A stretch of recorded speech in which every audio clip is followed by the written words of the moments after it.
قرض حسنہ کیا ہے؟ کیا فقیروں کو خیرات دینا بھی قرض حسنہ میں شامل ہوگا؟ قرض حسنہ قرآن کی روح سے یہ ہے کہ جو آپ اللہ کی راہ میں خرچ کرتے ہیں، اللہ نے اسے قرض حسنہ کہا ہے۔ قرض حسنہ اس اعتبار سے کہ اللہ تعالیٰ آخرت میں اسے لوٹائے گا۔ اللہ تعالیٰ کہتا ہے یہ جو تم اللہ کی راہ میں خرچ کرتے ہو نا، یہ مجھ پہ ادھار ہے، اس کا بدلہ میں 700 گنا بلکہ بعض کے لیے اس سے بھی بڑھ کر قیامت کے دن دوں گا، سورۃ البقرہ میں آیا۔ تو اللہ تعالیٰ اسے اپنے حق میں، حالانکہ دیکھیں دیا ہوا اسی کا ہے، لیکن وہ کہہ رہا ہے تم مجھے قرض دے رہے ہو۔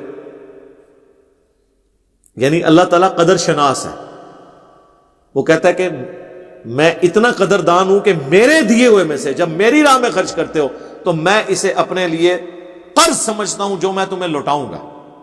ٹھیک ہے، بخاری مسلم دونوں میں حدیث ہے نا کہ انسان کہتا ہے میرا مال میرا مال میرا مال، پھر حضور نے وہ آیت تلاوت کی الہاکم التکاثر حتی زرتم المقابر، کثرت مال نے تمہیں ہلاک کیا، اس کی طلب نے، یہاں تک کہ تم نے قبروں کے منہ جا دیکھے۔ نبی علیہ السلام فرمایا تیرا مال تو وہ ہے جو تو نے کھا لیا یا پہن کر بوسیدہ کر لیا یا اللہ کی راہ میں خرچ کر کے آخرت کے دن کے لیے سٹور کر لیا، باقی تیرے ورثاء کا مال ہے۔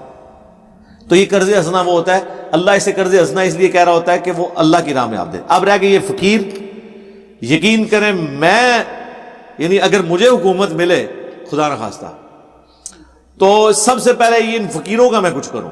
یہ سب کے سب پروفیشنل ہیں، جو خاندانی لوگ ہیں وہ سڑکوں پہ مانگتے ہوئے آپ کو نظر نہیں آئیں گے۔ وہ اگر آپ اپنے گھر والوں سے پوچھیں، وہ لوگوں کو پتا ہوتا ہے، گھر میں آ کے عورتوں کے سامنے اپنا وہ ایشو رکھ کے جو کچھ ان کی ہیلپ ہوتی ہے وہ عورتیں کر دیتی ہیں۔ یہ جو پروفیشنل بیٹھے ہوئے ہیں، آپ ان کے اوپر پوری اگر آپ دیکھیں، جو ڈاکومنٹریز بھی میڈیا پہ آپ کو نظر آتی ہیں، یہ لوگ وہ ہیں، ان کو باقاعدہ انسٹال کرتے ہیں لوگ، صبح ان کو ڈراپ کرتے ہیں، پک اینڈ ڈراپ ہوتی ہے باقاعدہ ان کی۔ اس سے بڑی بات اگر یہ غریب ہیں اور ان کے اندر غریبوں کا درد ہے، آپ کسی فقیر کے سامنے جعلی فقیر بن کے آپ وہاں بیٹھے نا، آپ کو بیٹھنے بھی نہیں دے گا، جگہ بھی انہوں نے بک کی ہوئی ہے۔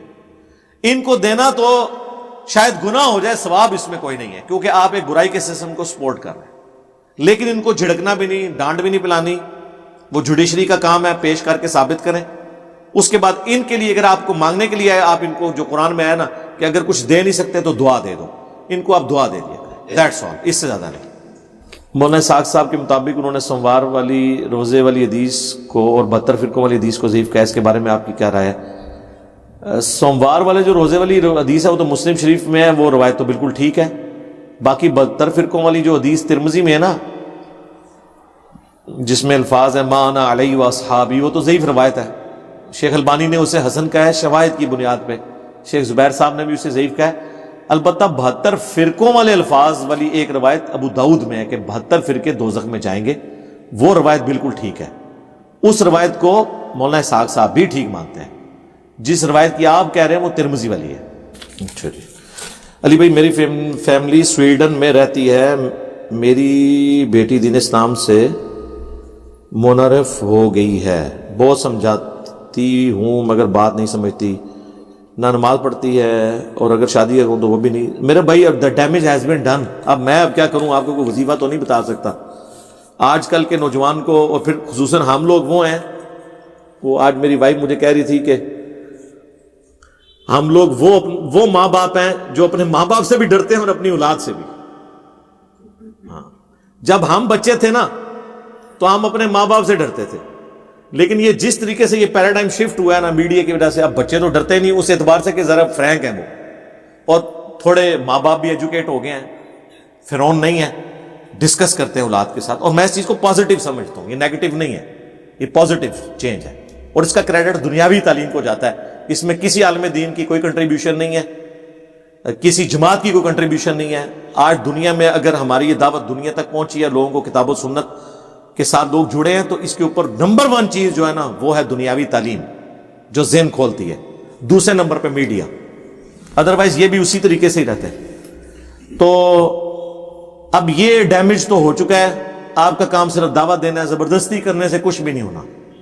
اور ایسے لوگوں کو پہلے خدا کا تعارف ہونا چاہیے۔ جس کو خدا کا تعارف نہیں ہے اس کو نماز، روزہ، باقی چیزوں کا کہنا فضول ہے۔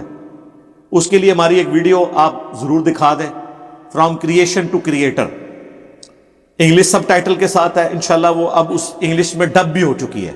کچھ عرصے تک ہمارے آفیشیل چینل پہ انگلش ڈبنگ کے ساتھ وہ اپلوڈ ہو جائے گی. 15-20 منٹ کی ہے. اس کے پیچھے وہ ساری ڈاکومنٹریز بھی ہم نے نیشنل جیوگرافک اور ڈسکوری چینل کی جو ہیں, جو اللہ تعالیٰ کے تعارف کے اوپر ہیں, وہ انشاءاللہ تعالیٰ وہ آپ دکھا دیں. خدا کا تعارف ہوگا پھر خدا کو کوئی سیریس لے گا نا.